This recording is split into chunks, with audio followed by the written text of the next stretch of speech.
Hey, I visited a film set in Hong Kong. What's up, it's a culture detective here investigating your favorite albums. And today I'm going to be doing an album review on the new Lamp album, Dusk to Dawn, or in Japanese, Ichi no Pesos, which means one night pathos, which I guess means like one sad night.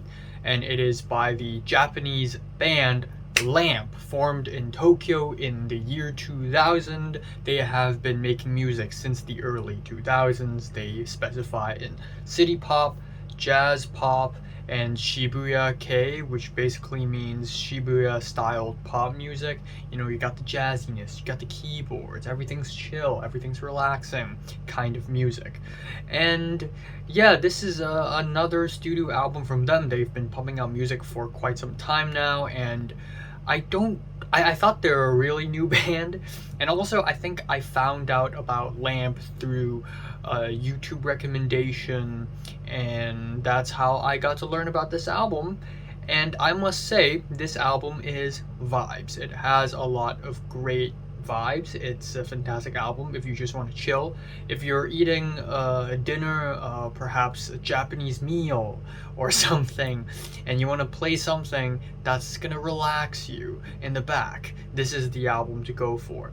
Essentially, we have a really slow-paced album. It's chilled, it's kind of sad, kind of melancholic, but also jazzy, easygoing, love-struck. And this album has 20 tracks, and it's 1 hour and 14 minutes long. It's a huge album. Now, there are a lot of very good tracks all over the track list. Dusk is a great lullaby-esque intro. It's really atmospheric, really starry, and a great tone setter for the rest of the album. And a great way to enter, I guess, the album that is Dusk, because this is from dusk to dawn, so the album also ends off with the track Dawn. The second track, The Last Dance, is I think a pretty standard city pop track. It has some bittersweet nostalgic chord progressions, which I really love, soft drums, vocal harmonies, youthful vocals, a horn breakdown, as well as harps. A lot of instrumentation, yet the band manages to make all those instrumentation feel very small and very minute, to the point where they don't really overlap with one another. It doesn't feel like a cacophonous mess or anything like that. It worked really well all together.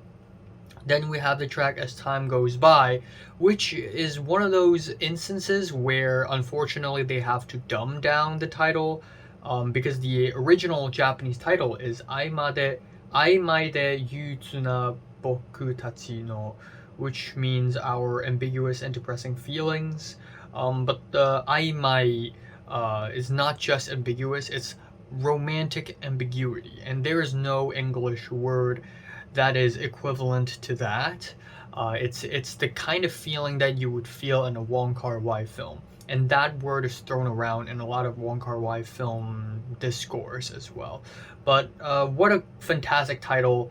God damn that this title is dumbed down for English.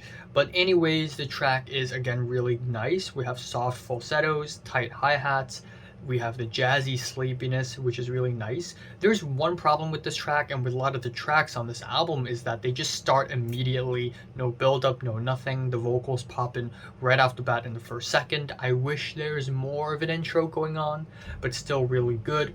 I also like Her Watch with the soft rock direction, the dreamy longing chords. It's there, it's really nice. And then Weekend follows up with a very summery and blissful sound, which I really like.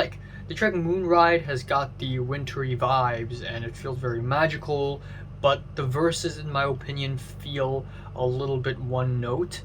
Alone in My Room is definitely one of the highlights on the album for me. It has a very quiet first half, but it slowly builds up to a gorgeous string breakdown, and then we listen to the male vocalist instead of the female vocalist.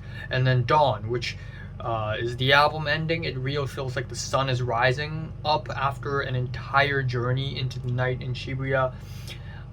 That being said though, while I love the sound of pretty much every single track here, I don't think this album is near perfect at all, because one thing this album lacks is versatility. A lot of the tracks on this album sees the band following the same formula again and again and again, and while it is a great time, a great vibe, a great atmosphere. It's also the kind of album that you would play in the back and you just chill and you just kind of forget that this album is playing. So it just doesn't have that presence that I wish it does. And also it's very long. I really wish that they could cut the runtime of this album in half. If they cut off like 6 or 7 tracks on the album, it wouldn't make a difference. By the way, it would not make a difference. So yeah, it's a nice journey though. I really love that this album is basically one sad night and you and maybe the person you have a crush on is strolling around the streets of Shibuya all the way from dusk till dawn, and that's a really nice concept. I remember an abstract rap album back in 2017 that also has this dusk to dawn concept, but it's much more depressing and it takes place in New York or something like that. But still, this is really freaking good. I'm really enjoying it, but it could have been shorter. It really could have been shorter. I'm giving Lamp's new album Dusk to Dawn a strong 7 out of 10. So have you listened to the new Lamp album? Comments below, let me know. Subscribe if you want more, and thanks for watching.